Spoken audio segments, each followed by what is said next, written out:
part of the Press Play Podcast Network. Hey, this is Chase Smith, founder and CEO of Press Play Podcast. You may have heard me on the Orange is Oranger Cleveland Browns podcast with Jeremy Powell, now wonderfully hosted by Holly Wetzel, Cavs on the Break NBA podcast with Sam Amico, or my own podcast, the Chase Smith Podcast. I wanted to take a few moments to talk to you about a brand new subscription-based podcast we're offering this football season, the Press Play Sports Podcast. This premium podcast feed will send all of the sports podcasts offered on the Press Play Podcast Network to one central feed. Yes, you can still follow and subscribe to all of our individual shows for free on every podcast platform. But if you wanted to consolidate your podcast feed and listen to them all in one location, the Press Play Sports Podcast is for you. I'm talking the Oranges and Oranger Browns podcast with Holly Wetzel and Jeremy Powell, Red Guy and Rhoda, Sabol Brothers on the Baseline, Cavs on the Break, the Dennis Maniloff Show, the Ball Card Show, the Premium Fantasy Podcast, a Swing and a Tribe MLB podcast, and the Tim and Shipe Show, a college football podcast, all in one feed.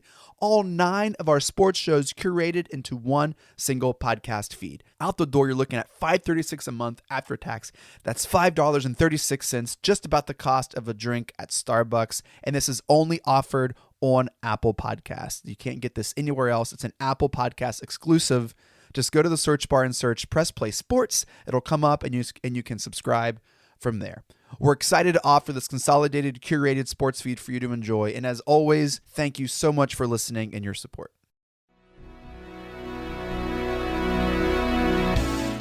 Iguodala to Curry, back to Iguodala, up for the layup. Oh, blocked by James. It's over.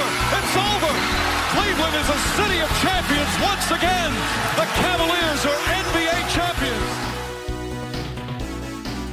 And that sound and music means we are back here on Cavs on the Break, an NBA podcast.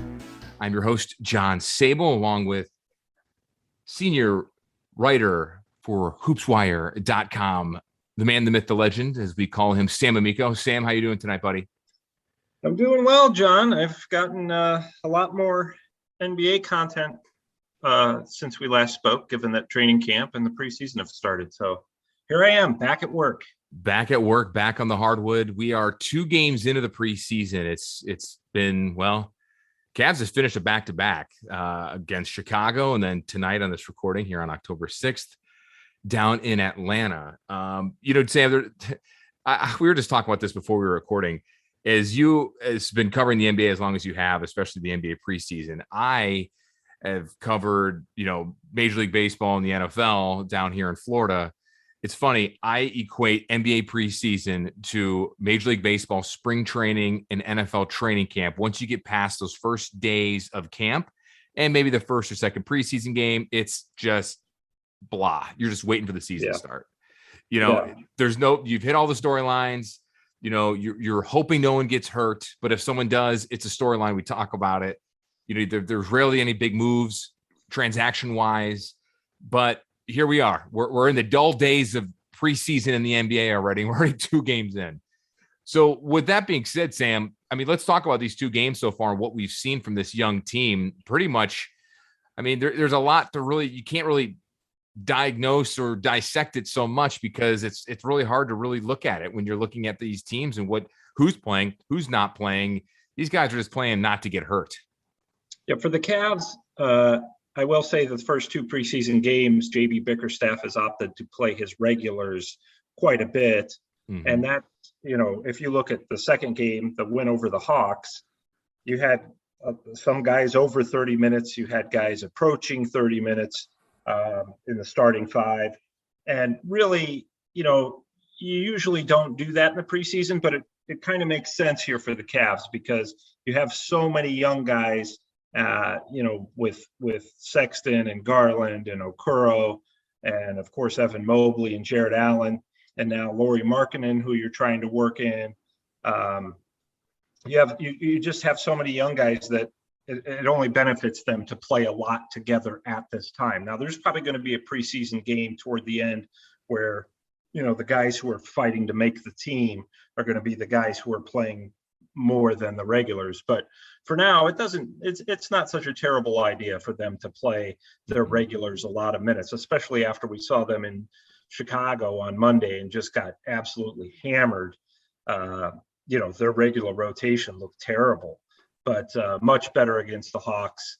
And that's why you play them as much as JB Bickerstaff has, which is, again, not real common in the preseason. Well, the Cavs starting lineup was the same in both games. I think that's your lineup that you're going to get the whole year with Okoro, Allen, Mobley, Sexton, and Garland. I was really impressed with in tonight's game against Atlanta in the win was the biggest star, I guess you could say, was the play of Evan Mobley. I mean, that guy, he is just the sky is a limit for him. And we talked about it in the episode before with Chase Smith. The fact that you have a 7-footer on that team that can run like a point guard who takes just like 3 or 4 steps from the 3-point arc and is right there at the cup. I mean, you don't see very many athletic bigs like that that's coordinated like him at such a young age. And you see a little glimpse like that through 2 preseason games. Yeah, he's very smooth. He's obviously he's 7 foot, extremely athletic, but just a smooth type player, like you mentioned. The one thing that impressed me about him is he is able to go out on the perimeter and offer some help defense like what you see Tristan Thompson do. I think Mobley has more of an upside in that area in the terms of going out and defending some wings on the perimeter. Against the Hawks, he had 12 boards. That's another thing that really impressed me. It's because of his length. He's able to I like how he crashes the glass and goes after rebounds. But offensively, it's going to take a little bit of time against, real NBA players. But I still think, he's going to be good for 8 to 12 points a game and then 10 to 12 rebounds right away. And, against the Hawks, he had a magnificent dunk where, spin throw down on a defender. I just think he has impressed me more through 2 preseason games than anybody else that the Cavs have drafted in the lottery over the past, 3 or 4 years with Sexton, Garland, Okoro. Mobley already, to me, looks like, wow, he's got that kind of wow factor. And those guys are good and they're making progress. Don't get me wrong. Mm-hmm. I just see in Mobley a guy who, this may be the first all-star out of the bunch because he just has those type of skills. Yeah, his wingspan, I don't know what it is. It's 7 foot. It's got to be, if not more. I mean, you just look at him when he attacks the rim, but he also, like you mentioned, he can help out on a weak side, defender. I mean, he was credited with 2 blocks tonight, but I mean, he made guys readjust their shot countless times tonight in Atlanta. And he may even had I think of that towards the end of that last series, and the Hawks were driving. I think it looked like he even tipped the ball. I really like the guy's game. I think you're 100% right. The fact that he already looks more polished than the other younger players at this point is a good sign. I think he's going to be the overall probably better player, with the exception of maybe Garland down the road. But that's one interesting and surprisingly, in a good way, to see a young guy have that big of an impact already on the team. And it's coming really, like you say, on the defensive side for this Cavs team. But to me, though, looking at these 2 preseason games, Sam, and I know you'd agree with this, the biggest glaring issue that I have is the same issue that I had last year. And it's been the same issue that the Cavs have had ever since LeBron left at the end of 2018 is, can this team will play defense? Will they play defense? And, it's going to take some time to really get them in that groove. Okoro helped last year, and he will continue to be the best defensive player on that team, with the exception of maybe Mobley. Yeah, Mobley and Allen are going to protect the basket. Okoro had shown, he's shown signs on the perimeter that he could be an elite defender when the time comes. But I will say this, that, everybody else, they're either going to be just really bad defensively, which is a really bad thing, because they don't have enough weapons to outscore people. They're going to have to stop people from time to time. And both Sexton and Garland have to get better in that area, because it's, it killed them last season. And the way things are going right now, it'll kill them again. Mobley, Allen, and Okoro can't do it all. And Okoro's not quite there yet on a regular basis.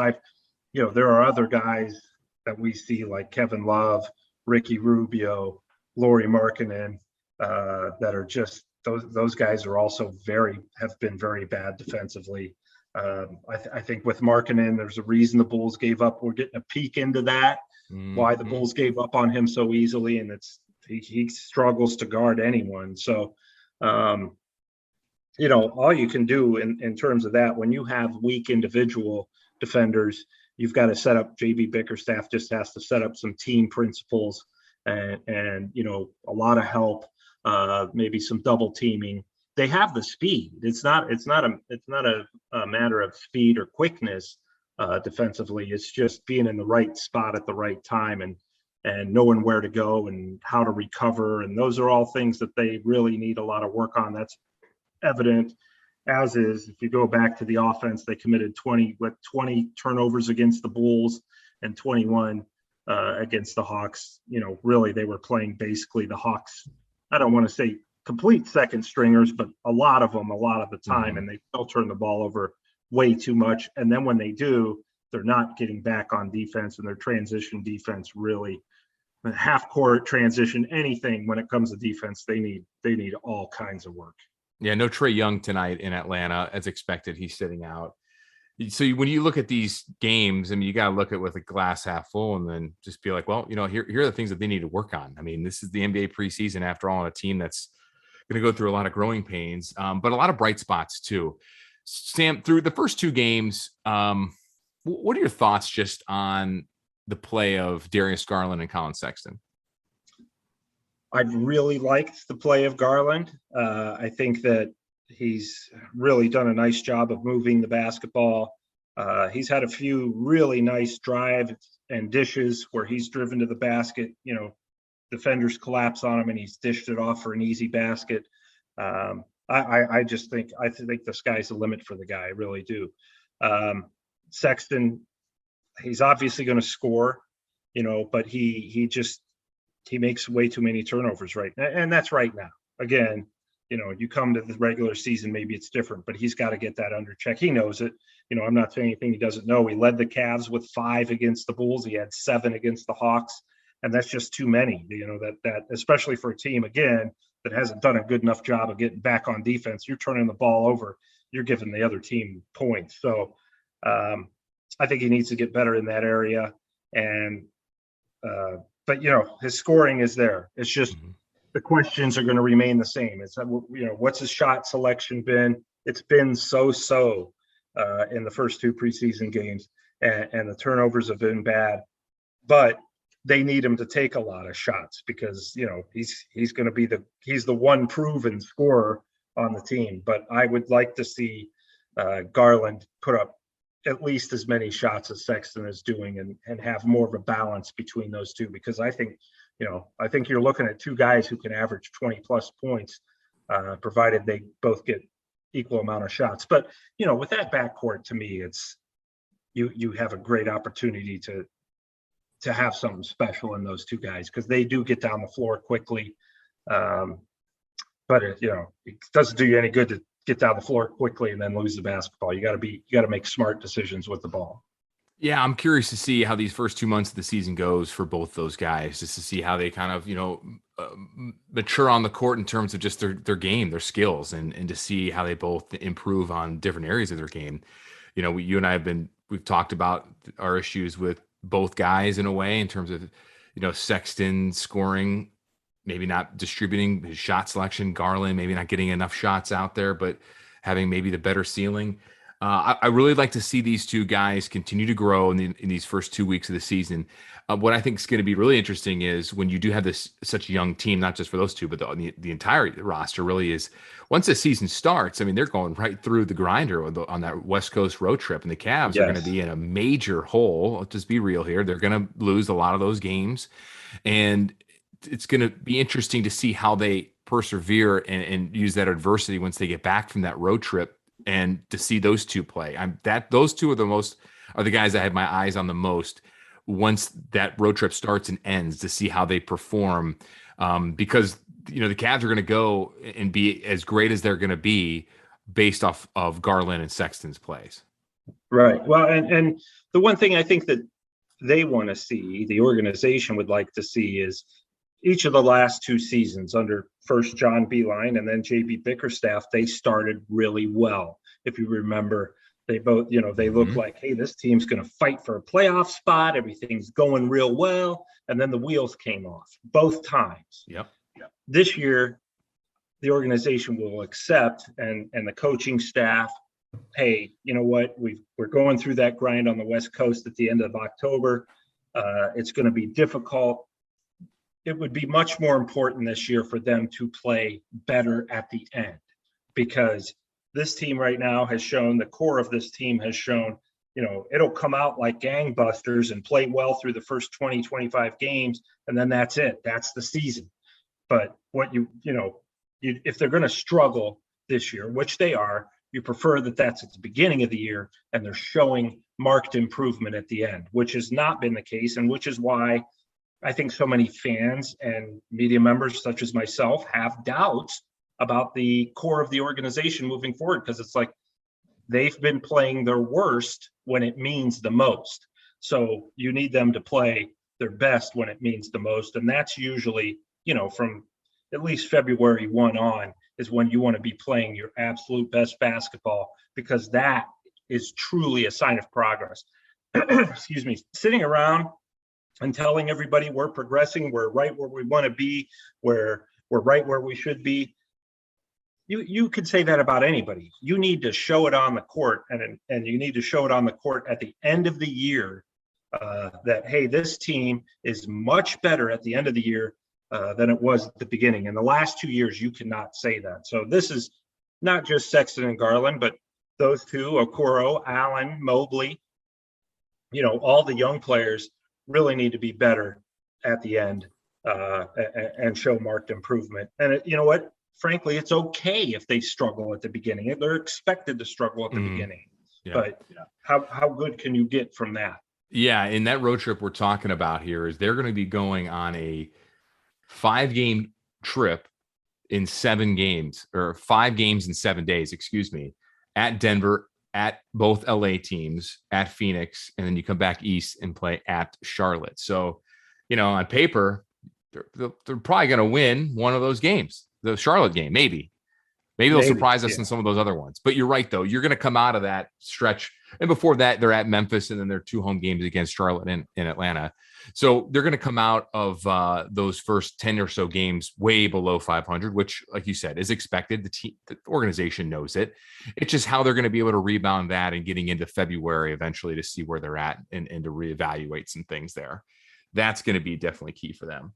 When we look at this team too, we've all talked to the exhaustion of Kevin Love's situation and his contract situation. He didn't take a buyout. Cavs apparently never offered him a buyout, or so they say. He wants his money, but also wants to leave, and he's not going to have his cake and eat it too.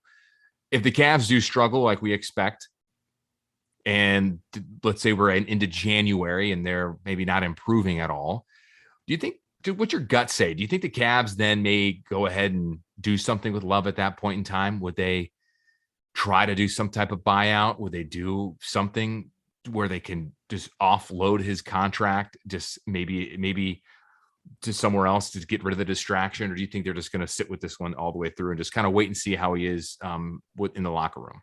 Well, they're going to have a real hard time buying out his contract until next season. Yeah. So I really just don't think he's going to want to take a buyout like that and lose that kind of money. But he does, without coming out and saying it, it's very evident that he would like to be elsewhere. And the Cavs would like him to be elsewhere. But that's going to be up to Kevin Love. How well are you playing? What are you doing? If you come out and you get hurt again, or if you aren't playing very well and you're averaging 10 points and 6 rebounds, which is about what he was at last season when healthy. If you do that, they're not going to be able to move you. If you come out, play off the bench, play like a veteran, play like a leader, show that you could help a winning team, then it's going to be a lot easier for the Cavs to move you than. And I think any deal involving Love, teams are going to wait to see if he's healthy until the trade deadline in February. And if he is and he's playing okay, then, somebody's going to take that deal. But if he gets hurt and or just, doesn't play well and just makes a minimal contribution, no contender's going to make a trade for him. And the Cavs will be stuck with him and probably until the middle of next season. And I know Cavs fans hate to hear that, but right now that's where things stand, because a buyout is not going to happen, not this year. So the hope is that he does, what he's capable of doing and providing the veteran leadership and all that, and they're able to move him, because it would be best for both parties. And they both have tried to no avail. So the fact that Kevin Love wants out and the Cavs want to move him and nobody wants to take him, that says a lot about everything. And, it's like I said, it can serve as a distraction at some point. And that's not what you want around a young team. When we look here at the preseason, we've got 3 games left. We've got Indiana, Chicago, and Indiana again. And then we've got the regular season in Memphis. So 3 games remaining. I know preseason, but what are you looking for? Any surprise player, anybody in these rotations, anyone that's going to come off the bench, anybody that maybe no one else is really looking at that, Sam, you are looking at or just intrigued on, just in terms of, I don't know, this roster and what they can provide, anything that we're not seeing, maybe something not obvious, something's just surprising, or you just kind of just waiting to see what they do? I think, yeah, I'm more or less waiting to see what they do. I think that the guys who are, they're part of the regular rotation are not exactly, seasoned guys. So you want to see what kind of strides they make first and foremost. To me, you're going to have to, right now you've got Kevin Love and Markkanen and Rubio as your primary bench guys. You have Cedi Osman still. I think that the Cavs are very open to moving him.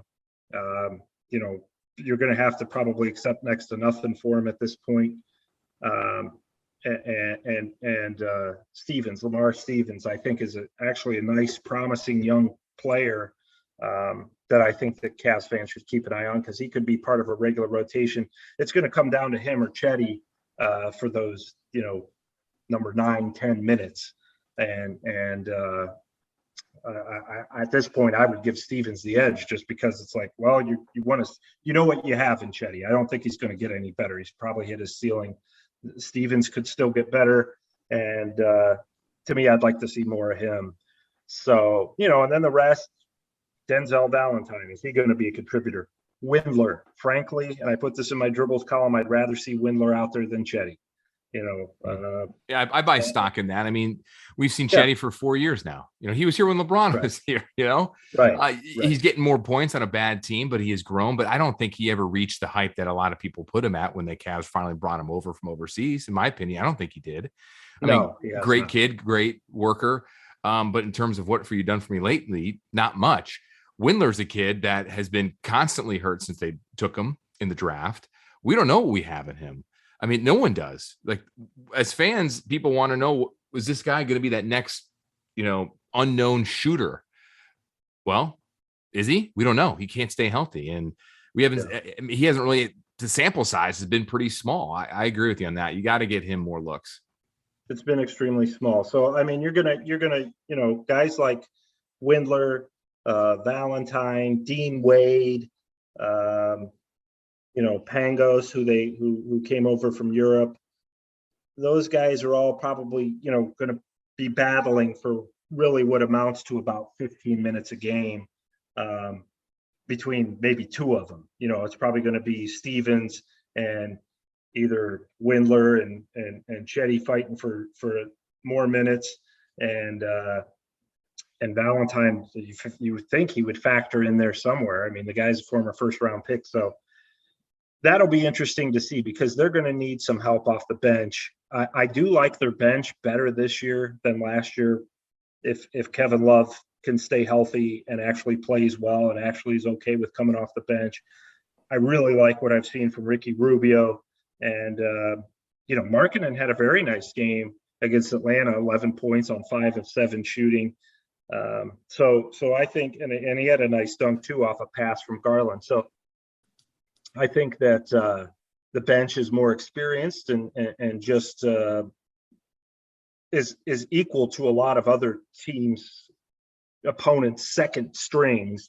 But the problem is your starting lineup so young that you might be in a hole by the time they get in. So But I think those are going to be your three primary bench guys are Rubio and Markkanen and Love. Yeah, Markkanen, that dunk you're talking about was a great feed from Garland tonight. Yeah, and he's had a few of those in the preseason for sure. Yeah, he's 7 foot. It's crazy to me to see like so many 7-footers on this Cavs roster and on the floor at the same time with him and Allen and Mobley. And I mean, you don't see that very often in a league that has become, well, smaller, but at the same time, you do have those type of players that have actually evolved their games into more perimeter shooting. You know, you can thank Dirk Nowitzki for that one. Yeah, it's more the style of play has become smaller. A lot of the guys are the same size. I mean, you see how Mobley's 7 foot, Markkanen's 7 foot. Those guys are going outside on the perimeter and playing a lot more. And frankly, they have to with the way the game has evolved and changed. You don't see the old Patrick Ewings or Hakeem Olajuwons or, you know, Bill Russell or Wilt Chamberlain types or Kareems. It's the guys who are glued to the low post. It's just not that way. Even Jared Allen, while not a perimeter guy, is a guy who's going to feed off the perimeter players by cutting to the basket and getting a lot of his points, off of breaks and all that. So, and I think that's a plus for the Cavs, and the fact that they do have big guys who are very versatile. All of those players I just listed are versatile type guys who can go inside and out and have size. Well, let's take a little break right here, Sam, because we got another big topic coming up that we really need to really dissect, and it's the ongoing drama in the city of brotherly love regarding Ben Simmons. I understand you have an update on the status there and what that means to a potential trade. Where could he go? Why isn't he at camp? All that good stuff and more right here on Cavs on the Break NBA podcast, right here on the Press Play Podcast Network. Don't go anywhere. We will be right back. Hi, this is Maria Gincola with Mindful MMJ Ohio. Did you know that medical marijuana has been legal in Ohio since 2016?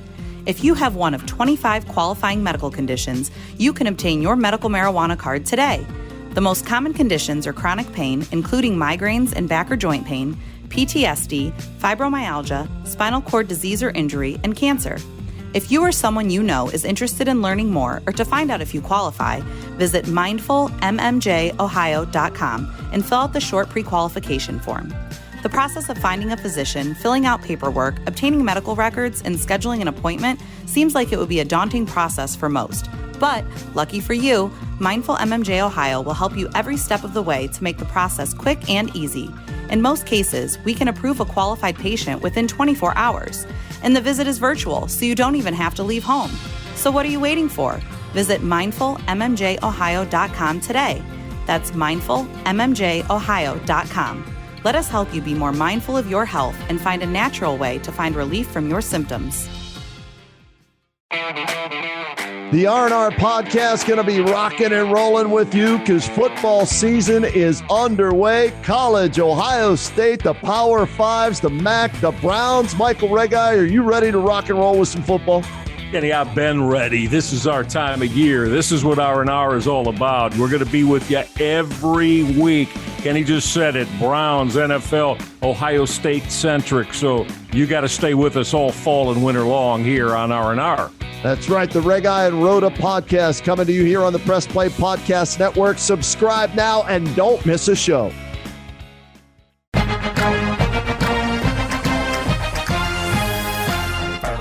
Hey, it's Tito, host of the Premier Fantasy Podcast. Get all the news and analysis you need to dominate your fantasy league. I've been doing this as long as anybody in the business. I can help give you the edge in your leagues. It's the Premier Fantasy Podcast, part of the Press Play Podcast Network.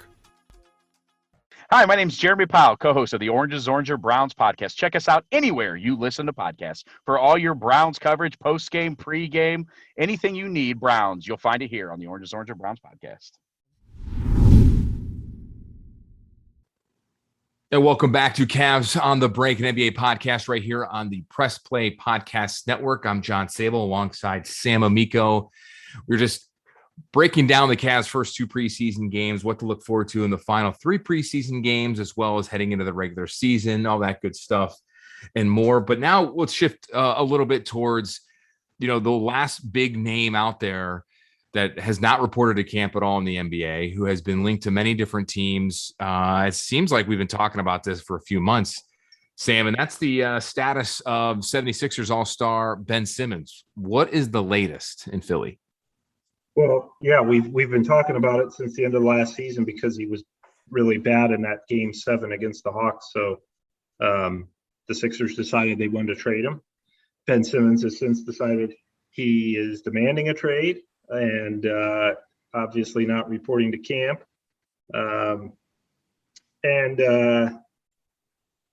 It's really been the Sixers have had some offers, and I think we discussed this last time. They've had some offers.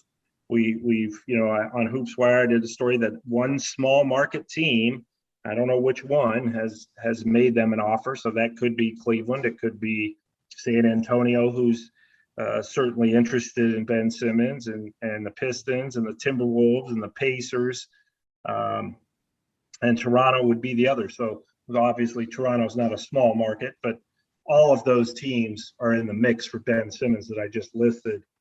Sacramento was there for a while. It seems that's cooled. The Cavs are still very much, checking on his availability with the Sixers and saying, what do you want here? Because frankly, we can't really look at a Ben Simmons deal as a straight up, say if the Cavs were to get involved, couldn't look at it as Cavs trade player X, Y, and Z and land Simmons. It would probably be more like Cavs trade player X, Y, and Z to another team. That team trades a couple of their guys to the Sixers, and then the Sixers send Ben Simmons to the Cavs. So I think that remains a distinct possibility. The Cavs, again, anytime you're engaged or exploring trade talks for a certain player, you've got to consider it a possibility. And based on what they've seen in the preseason, they look at it like we have to get better defensively, especially on the perimeter. If we really want to challenge for a playoff spot, because right now they're not built for that. But if they really want to challenge for a playoff spot, they have to get better defensively. And Ben Simmons would obviously always either defensive player of the year or runner up for defensive player of the year, would immediately change that. I saw him. Now, there were times last year against the Hawks that he struggled a little bit defensively, but I saw one game last year, Sixers and the Trailblazers, and he just shut down Damian Lillard. Totally shut him down. Then they moved him off Lillard and put him on McCollum, and he totally shut him down. Excuse me. And this was a regular season game. So, yes, again, my stand is you don't want to mortgage the farm. And, right now, the team executives that I talk to, are saying that the Sixers are completely holding their ground on, asking for a ton right now. And they've been waiting to see if Lillard will become available or Bradley Beal will become available.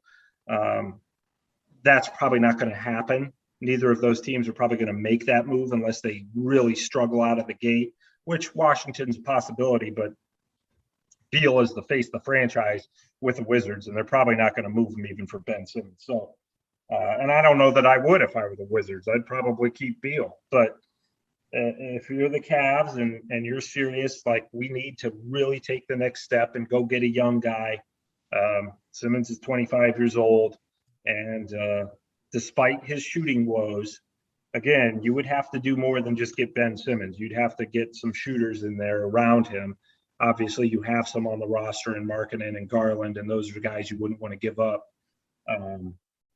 You would certainly think about acquiring him because he would immediately make you better, and he would immediately greatly improve your biggest weakness, which is perimeter defense. So, is there anything new on that front? Probably not, other than the teams that I listed, the Cavs, Spurs, and Pacers really seem to be engaged, whereas the Timberwolves and Raptors are in there as well.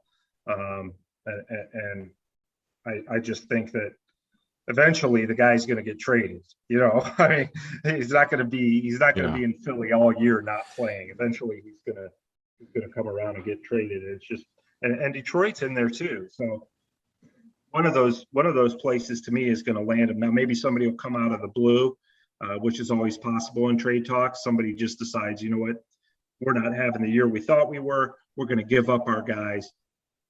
And if you can get a Lillard or somebody for him or a Beal, then you're going to make that trade. But otherwise, you're going to be dealing with these smaller market teams. Yeah, a couple things there. One is the Spurs are intriguing if I'm Ben Simmons, because you're going to go to play with Greg Popovich. And I mean, that Hall of Fame head coach, that is intriguing. And if there's a guy that can maybe kind of steer you in the right way and kind of help your mind right on the court and not be afraid to shoot the ball, you think it'd be Coach Pop.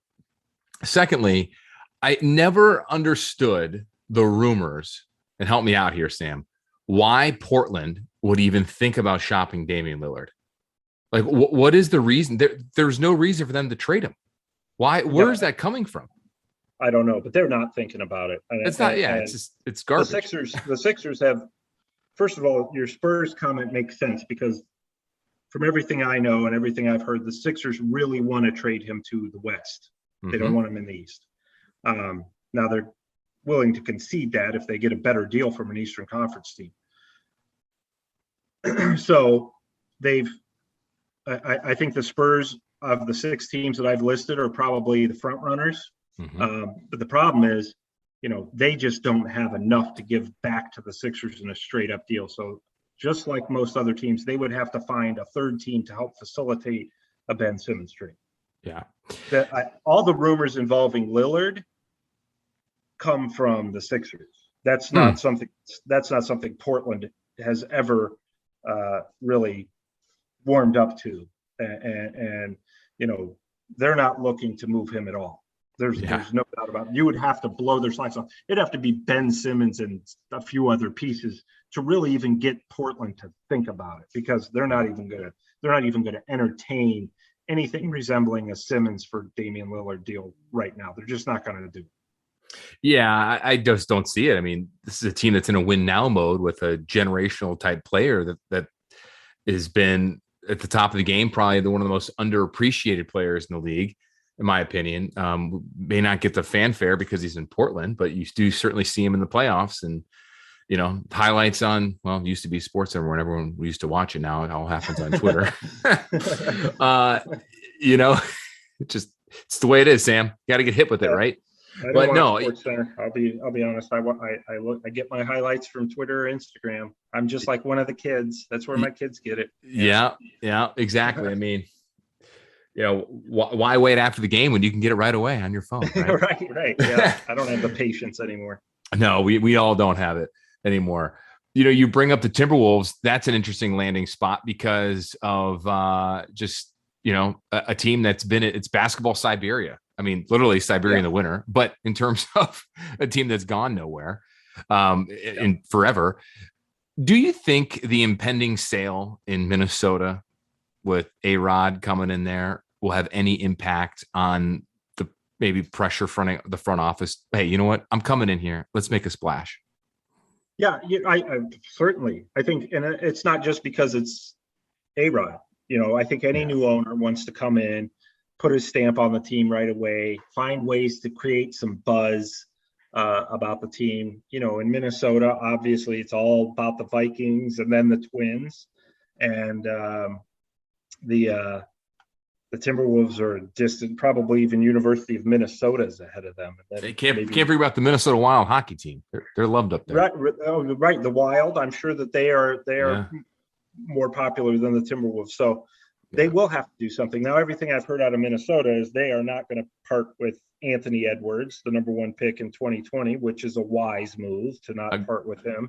I agree. And they don't want to part with Karl Anthony Towns. But if you're the Sixers, you're like, we don't want him anyway. We've got Embiid, and now we got Drummond backing him up. So, again, it's a matter of who can find that third team to facilitate a deal. Obviously, you look at somebody like Detroit is not going to give Cade Cunningham, and outside of that, who else would the Sixers want?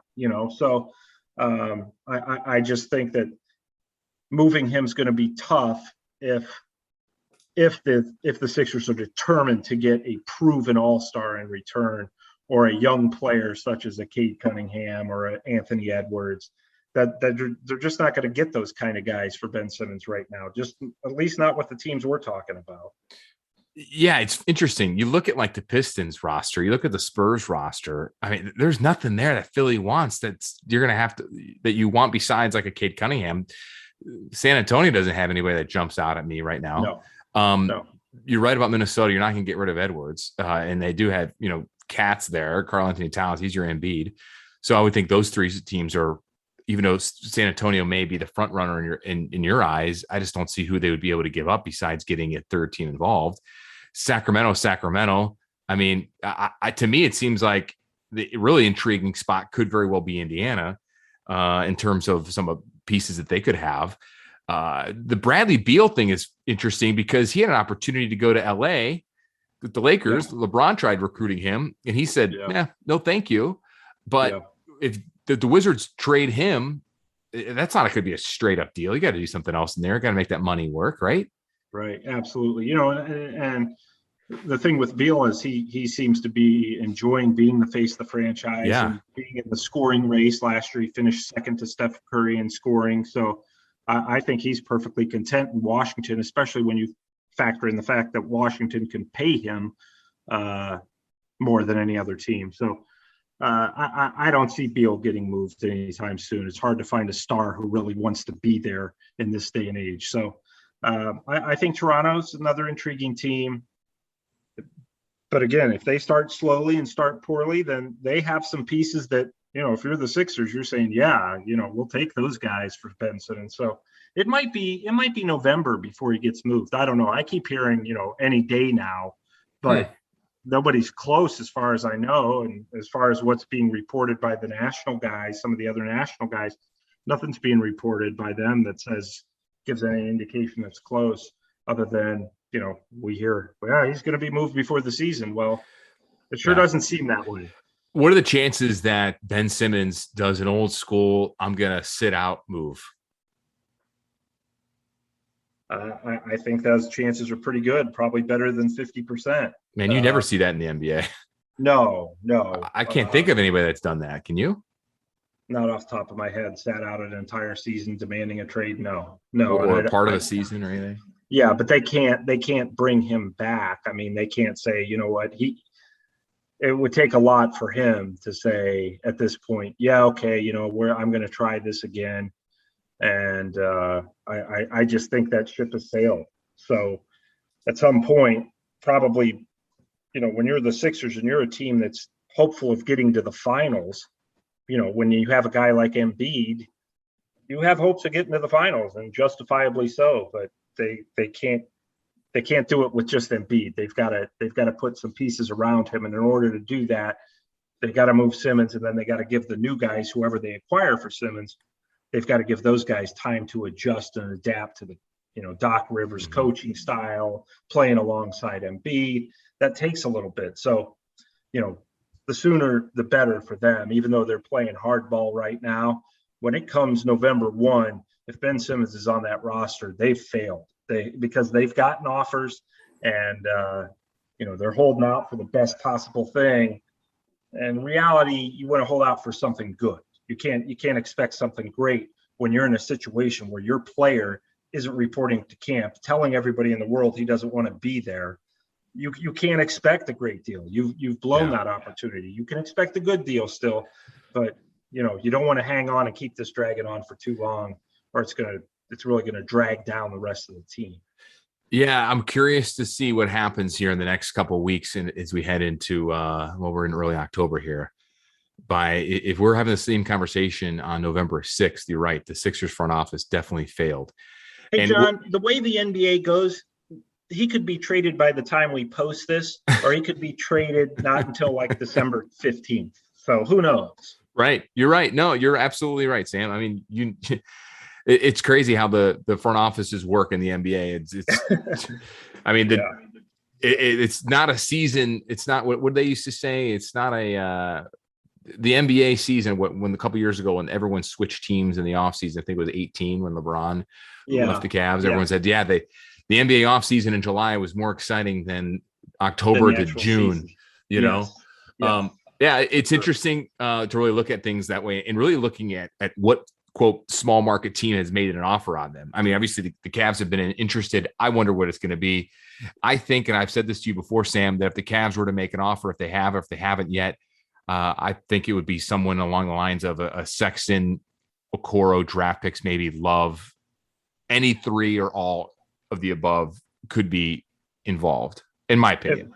If the Cavs were to land Ben Simmons, I don't know that Collin Sexton would be with the Sixers, but I would say there's like a 95% chance he would not be with the Cavs. He would be part of a trade package, would be involved in that. Now, maybe he would go to Philly. I don't know, but he definitely, I think that's the guy that everybody would target, and the Cavs would be saying, while they're not looking to trade Collin Sexton, if they want Ben Simmons badly enough, they would accept that would be the guy that they would probably have to move and be willing to move. They wouldn't look to move Garland.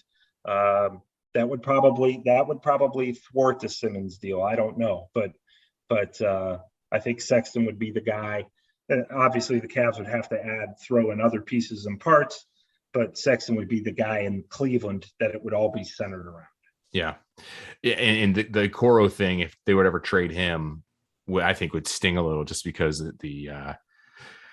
I guess any trade would sting any player. But for me, I think just his ceiling and just his ability to play defense is not seen very much in the league anymore, especially from a young guy like that. So yeah, he could certainly become kind of like a young version of Andre Iguodala. I see that upside in him, and hate to give up on him this soon, but you got to do what you feel is best to reaching your goals. And if that goal is to get into the playoffs this year, or you're going to lose your job, I don't know if that's the ultimatum, but if it is, then you're going to do something to shake it up.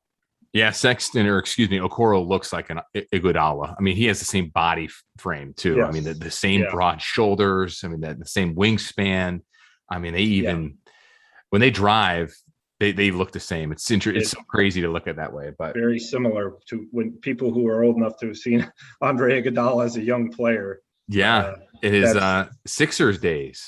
Yes, with a young Allen Iverson. I remember those days. Man. Yeah, he was something special, and I think Okoro has that kind of skill set, can develop into that.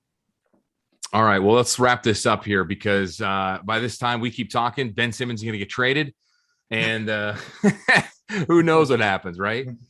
Well, you can read in the middle of the night. In the middle of the night, as always. Yeah, and you can read Sam Amico on his Twitter handle at Amico Hoops, and of course at HoopsWire.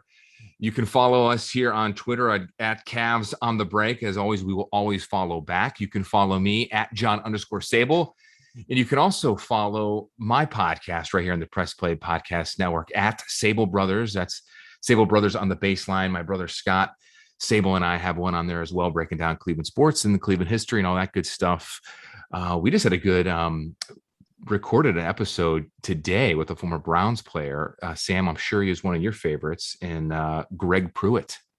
Oh, wow. Yeah, I do remember him. Greg and Mike Pruitt, but no relation. But no relation, for the Browns at the same time. And one of the golden era Browns, that's for sure. I do remember him as a kid thinking, well, which one's better, Greg or Mike? But I don't know, but I do remember they're both good. I'll throw another one at you. How about Indians all-time utility man, Ron Pruitt? Oh, yeah. We have a podcast with him coming up. So we just got to get Mike Pruitt on there. We got the trifecta complete. You just got to get all the Pruitts. Yeah. Yeah. Well, I'd be happy to join the Sabol Brothers podcast at some time when you run out of actual good guests. Well, Sam, we're going to get you on there once the season starts, because we're going to, you and I will talk here off camera or off microphone, because there's some things I'll have to run by you. But off mic like we always do. Yeah. Crack open a beer and chat all about the glory days, of watching SportsCenter, not waiting to get the highlights on your phone, right? Exactly. Yeah, back in the day. Which seems to be always on a Wednesday or something crazy. Yeah.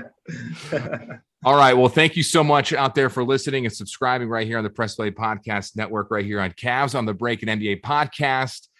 And as always, we're going to head to our boy, Mike Breen. Take us out. Congratulations, Cleveland.